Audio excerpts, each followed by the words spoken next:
All right, let's dive right into this explainer. We're going to completely reframe how you look at productivity and willpower. We're talking about the architecture of action. Today, we're going to change how effort actually feels inside your head, and we're going to do it with real strategy, not just empty hype.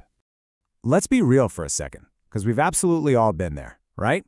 You sit down for this massive project. You're totally ready to go, but you just end up staring at a blank screen for like 20 minutes. And then, bam, you reach for your phone, start scrolling, and hit that massive wall of guilt. You tell yourself you just lack discipline. But honestly, that is a complete myth. You are not weak. You're not lazy. The reality here is that your brain literally just hates uncertainty. It despises effort if there isn't a clear, obvious reward. It's not that it hates hard work, it just desperately wants to protect its comfortable little bubble. So, the absolute crucial point you gotta understand is this. Your brain is actively trying to keep you predictable, not unproductive. The reason you don't feel like starting is because, in the background, your brain is frantically negotiating an escape route to keep you safe from the unknown. Figuring that out, total game changer. So today, we're bypassing that mental resistance with a 5-step architecture. We're looking at moving before you think, how energy creates motivation, shrinking the entry point, attacking the clean window, and making quitting much harder. All right, step 1, move before you think. We're interrupting that escape route. It's wild to think about, but the hardest part of literally any task isn't the actual work. It's that very first physical movement. See, while you're sitting there totally still, staring at your desk, your brain is actively whispering, "Hey, let's just do this later," or "Tomorrow's totally fine." It's literally building your excuses for you. To beat this, you've got to interrupt that loop instantly with a tiny physical micro-action. Don't even think about the full plan. Just stand up. Just stand up. The exact second your feet hit the floor, that internal argument just ends because, well, you've already started. The hesitation shatters the moment you shift your physical state. Moving right along to step 2, energy creates your motivation. We really need to stop waiting to feel like it. This flips the script on everything we're taught. Energy is what creates motivation, not the other way around.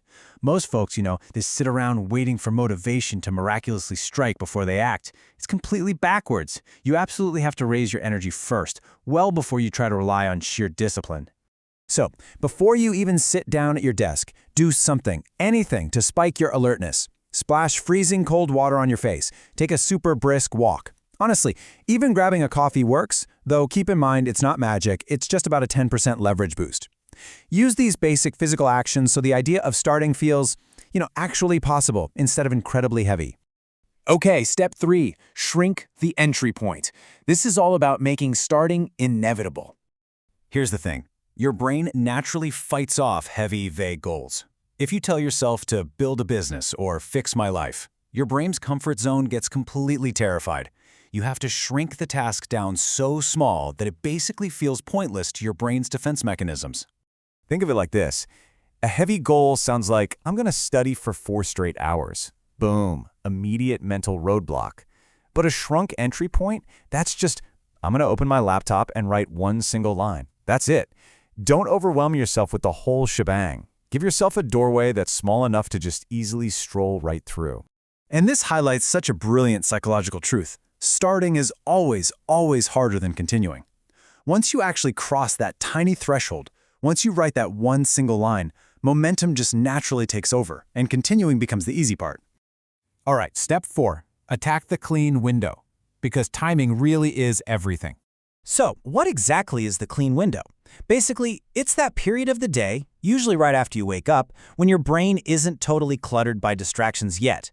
It literally hasn't had the time to build up excuses. You absolutely must attack your hardest, most uncomfortable task right in this golden time frame. During this specific window, your mental resistance is at its absolute weakest. This is when you knock out the one big thing that actually moves the needle in your life.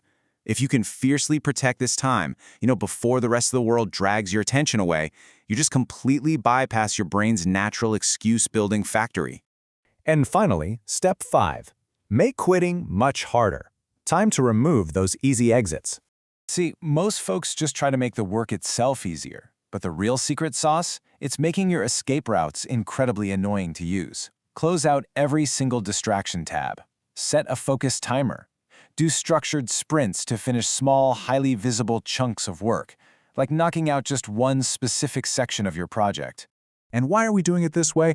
Well, as you finish these small, visible pieces of work, you're literally rewiring your brain. In real time, your brain starts firmly linking the effort you're putting in with that sweet, immediate reward of actually completing something. And honestly, the best part? Over time, this proves to yourself that you are someone who follows through. It's way bigger than just temporary productivity. It proves to your brain that hard work isn't this constant, agonizing fight anymore. It actually becomes your new identity. I really want you to remember this quote. Clarity comes from taking action, not from overthinking in your room. You definitely don't need to be perfect. You just need to be the kind of person who begins, especially when it feels super uncomfortable. So, it's time to take the wheel. Stop waiting around and just start doing. Go ahead and grab the habit tracker linked down in the description so you can start stacking your days and tracking this properly. Oh, and definitely subscribe if you want more strategies on putting action first. All right, I'm going to leave you with one final thought to wrap up this explainer. If you're seriously ready to bypass that resistance and force your brain to literally crave hard work, make a commitment with us right now. Jump down to the comments and just type "Challenge Accepted." The architecture of action is right here in front of you. The only question left is, are you going to take that first step, or are you going to let your brain win again?